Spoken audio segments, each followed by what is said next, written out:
ஹல்லேலூயா, ஹல்லேலூயா. கர்த்தர் நல்லவர். ஹல்லேலூயா. சங்கீதம் 110 எல்லோருமே சேர்ந்து வாசிக்கலாம். 7 வசனங்கள் இருக்குது. 110வது சங்கீதம், தாவீது எழுதின சங்கீதம். கர்த்தர் என் ஆண்டவரை நோக்கி, நான் உம்முடைய சத்துருக்களை உமக்கு பாதப்படி ஆக்கி போடும் வரைக்கும் நீர் என்னுடைய வலது பாரிசத்தில் உட்காரும் என்றார். கர்த்தர் சீயோனிலிருந்து உமது வல்லமையின் செங்கோலை அனுப்புவார். நீர் உம்முடைய சத்துருக்களின் நடுவே ஆளுகை செய்யும். உமது பராக்கிரமத்தின் நாளிலே உம்முடைய ஜனங்கள் மனப்பூர்வமும் பரிசுத்த அலங்காரம் உள்ளவர்களாயிருப்பார்கள்.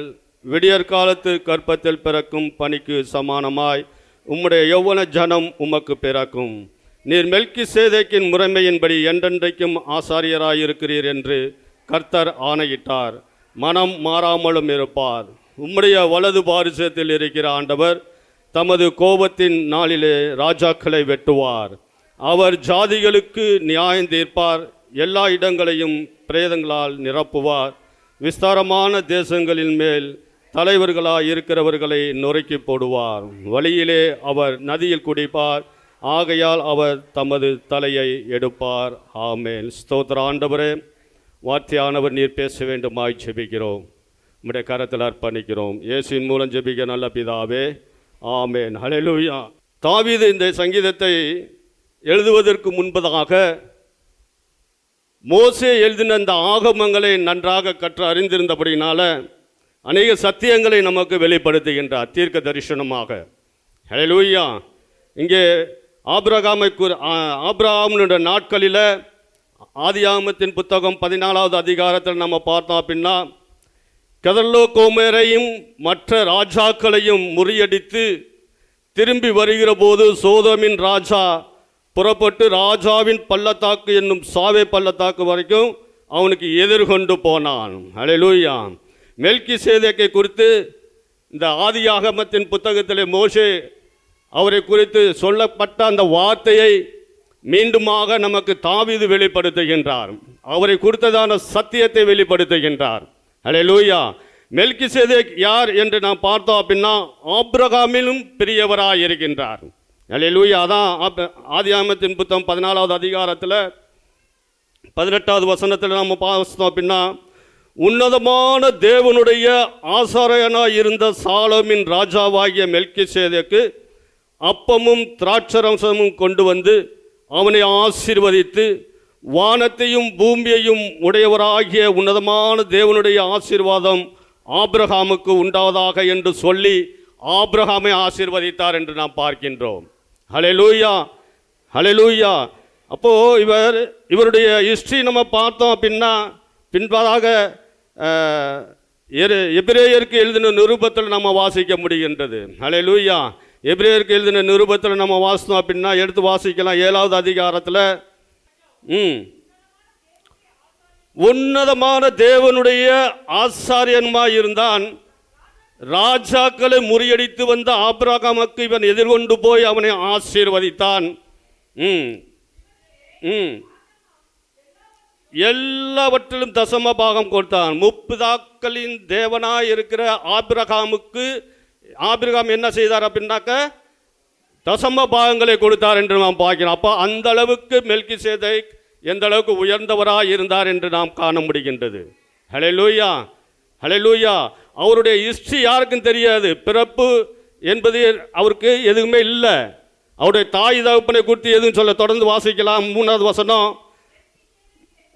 வசனம், இவன் தகப்பனும் தாயும் வம்ச வரலாறு இல்லாதவன், இவன் நாட்களில் துவக்கமும் ஜீவனின் முடிவும் உடையவனாயிராமல் தேவனுடைய குமாரனுக்கு ஒப்பானவனாய் என்றென்றைக்கும் ஆசாரியனாக நிலைத்திருக்கின்றார். ஹல்லேலூயா.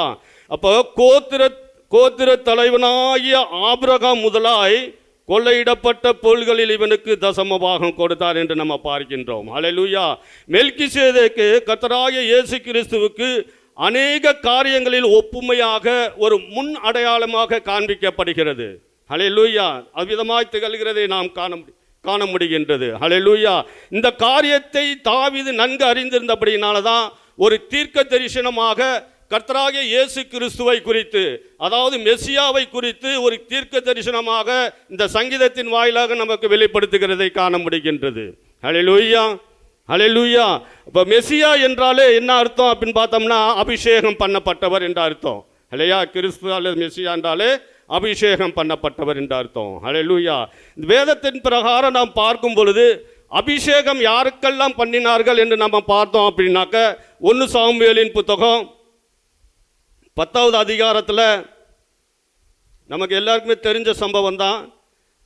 ஜனங்கள், இஸ்ரவேல் ஜனங்கள் தேவனிடத்தில் முறையிடுறாங்க, எங்களுக்கு ராஜாக்களை நீங்கள் உண்டு பண்ணி கொடுங்க, அவர்கள் எங்களை பார்த்துக்கிறட்டும் அப்படின்னு சொல்லி சொல்கிறாங்க. அப்போ கர்த்தர் சொல்கிறார்,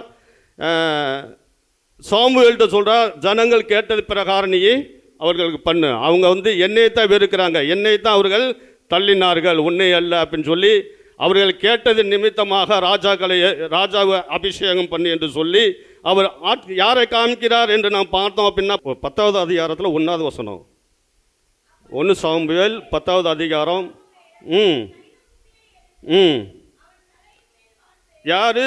சவுலுடைய தலையின் மேல் வார்த்து அவனை முத்தம் செய்து, கர்த்தர் உன்னை தம்முடைய சுதந்திரத்தின் மேல் தலைவனாக அபிஷேகம் பண்ணினார் என்று சொல்லி சவுலை அபிஷேகம் பண்ணுகிறார் என்று நாம் பார்க்கின்றோம். ஹல்லேலூயா. ஜனங்களுடைய விருப்பத்தின் பிரகாரமாக அன்றைய நாளிலே பென்யமீன் கோத்திரத்தான் ஆகிய சவுலை தேவன் சாமுவேலை கொண்டு அபிஷேகம் பண்ணினார். ஹல்லேலூயா. அது மட்டுமல்ல, 2வது காரியம், சவுலுக்கு பிரபு தாவீதை எவ்விதமாக அபிஷேகம் பண்ணினார் என்று நமக்கு தெரியும். அதை தான் 16வது அதிகாரத்தில் 13வது வசனத்தில் நம்ம பார்க்கிறோம். தைல கொம்பை எடுத்து அவன் சகோதரர் நடுவில் அபிஷேகம் பண்ணினார். அந்நாள் முதற்கொண்டு கர்த்தருடைய ஆவியானவர் தாவீதின் மேல் இறங்கினார். ஹல்லேலூயா. சாமுவேல் எழுந்து ரமாவுக்கு போய்விட்டான். அப்போ அபிஷேகம் பண்ணின பிறகு எவ்விதமாக தேவன் அவனுக்குள்ள இருந்து ஆளுகை செய்தார் என்று நாம் பார்க்க முடிகின்றது. ஹல்லேலூயா. இவ்விதமாக இந்த அபிஷேகத்தை குறித்து பார்க்கும் பொழுது ராஜாக்களாக அபிஷேகம் பண்ணினார்கள். அது மட்டுமல்ல, தேவனுடைய பணியை செய்வதற்காக ஆசாரியர்களாகவும் தீர்க்க தரிசிகளாகவும் தேவ பணியை செய்வதற்காக அபிஷேகம் பண்ணினார்கள் என்று நாம் பார்க்கின்றோம். ஹல்லேலூயா. அதைத்தான் யாத்ராகமத்தின் புத்தகத்தில் நம்ம வாசிக்கிற 28வது அதிகாரத்தில் ஆரம்பத்திலேயே 28வது அதிகாரம் 1 வசனம், எனக்கு ஆசாரிய ஊழியன் செய்யும்படி நீ ஆரோனையும் அவனோட கூட அவன் குமாரனாகிய நாதாப், அபியூ, எலெயாசர், இத்தாமார் என்னும் ஆரோனின் குமாரரையும் இஸ்ரவேல் புத்திரரிலிருந்து பிரித்து உன்னிடத்தில் சேர்த்துக்கொள். ஹல்லேலூயா. இவர்கள் எல்லாரையும் உன்னிடத்தில் சேர்த்துக்கொள். எதற்காக? தேவனுடைய பணியை செய்வதற்காக. ஹல்லேலூயா. அது மட்டும் அல்லாமல் 40வது அதிகாரத்தில் 15வது வசனம், யாத்ராகமத்தின் புத்தகம்,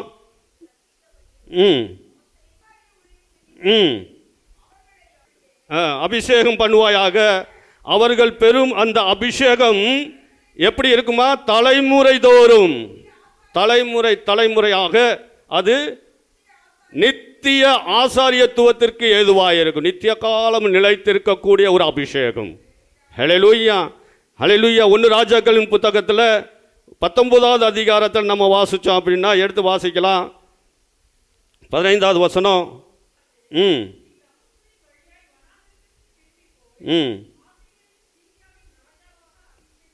யாரை அபிஷேகம் பண்ணணும்?